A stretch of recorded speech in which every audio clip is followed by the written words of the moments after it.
Bismillahirrahmanirrahim. Assalamualaikum warahmatullahi wabarakatuh. Innal hamdalillah nahmaduhu wa nasta'inuhu wa nastaghfiruh wa na'udzu billahi min syururi anfusina wa min sayyiati a'malina. May yahdihillahu fala mudhillalah wa may yudlilhu fala hadiyalah. Asyhadu an la ilaha illallah wa asyhadu anna Muhammadan abduhu wa rasuluh la nabiyya ba'da. Amma ba'du. Fa ya hayyuhan nas ittaqullaha haqqa tuqatih wa la tamutunna illa wa antum muslimun. Ya ayyuhalladzina amanu kutiba alaikumussyam kama kutiba alal ladzina min qablikum la'allakum tattaqun. Puja dan puji syukur kita panjatkan kepada kehadirat Allah Subhanahu wa taala yang telah memberikan kita nikmat sehat, nikmat Islam dan nikmat iman sehingga kita masih bisa berkumpul bersama keluarga kita di tengah wabah pandemi corona.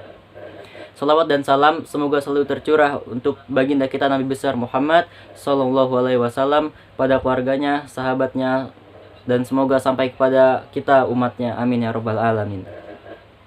Lahirnya Islam sebagai ajaran ilahi di tanah Arab dimulai pada periode Makkah, tempat baginda Rasul dilahirkan. Salah satu ciri khas periode Islam awal Makkah adalah cara penyampaian Islam yang dilakukan oleh Nabi, yakni dengan menasehati. Nasihat dilakukan oleh Nabi secara terus-menerus, menyampaikan hikmah cerita, hikmah para Nabi terdahulu, dan lain sebagainya. Beberapa persoalan penting dalam ranah ajaran yang menyangkut aspek teologis, rukun Islam, dan sikap beragama dapat diungkapkan dan diajarkan oleh Nabi dengan baik. Singkatnya, Nabi Muhammad SAW memandang agama adalah nasihat.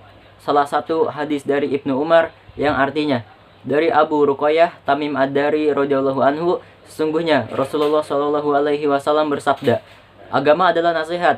Kami berkata, kepada siapa?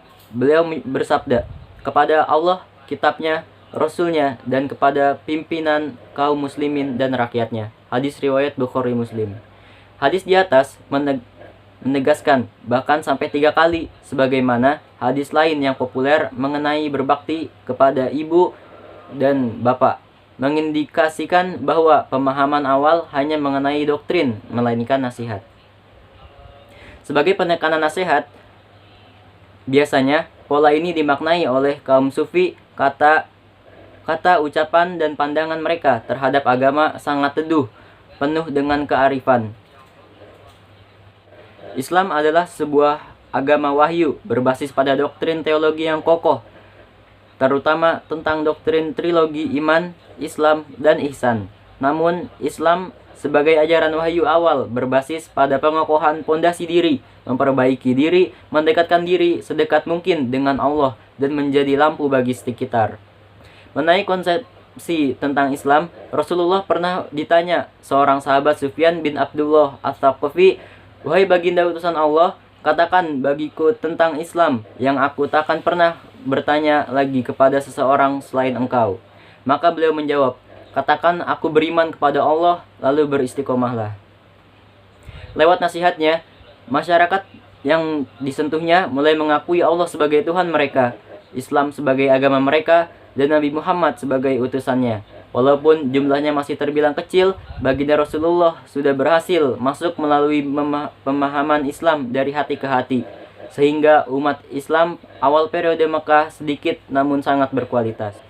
Melalui nasihat pula lah Rasul mengajarkan masyarakatnya agar selalu sabar dalam menjalankan hukum Allah, menerima atas keputusan dan ujian darinya, ikhlas, serta selalu memohon keselamatan hanya kepada Allah. Untuk menjadi muslim atau memuslimkan satu orang saja, Nabi Muhammad menempuh jalan kesabaran yang luar biasa. Kesabaran, ketekunan, kelembutan, dan peringkat yang baik adalah muatas semua segi ajaran Islam yang beliau sampaikan sebagai agama nasihat. Nasihat yang menginginkan secara perlahan, menerangkan secara baik, menyadarkan secara arif siapa saja yang akan kita temui dalam menjalankan misi dakwah, kiranya baik sekali untuk direnungkan. Sebuah tamsil dalam Al-Quran yang artinya, adapun buih maka akan sirna tanpa arti, dan adapun yang bermanfaat untuk manusia maka akan tetap berada di bumi. Quran Surat Ar-Ra'd ayat 17. Maka buih adalah tamsil kepalsuan yang akan gagal, dan hanya kebenaran yang akan bermanfaat untuk manusia. Nabi hadir sebagai orang yang solih bagi dirinya dan muslih bagi sekitarnya. Mungkin itu saja yang dapat saya sampaikan, kurang lebihnya mohon maaf. Wassalamualaikum warahmatullahi wabarakatuh.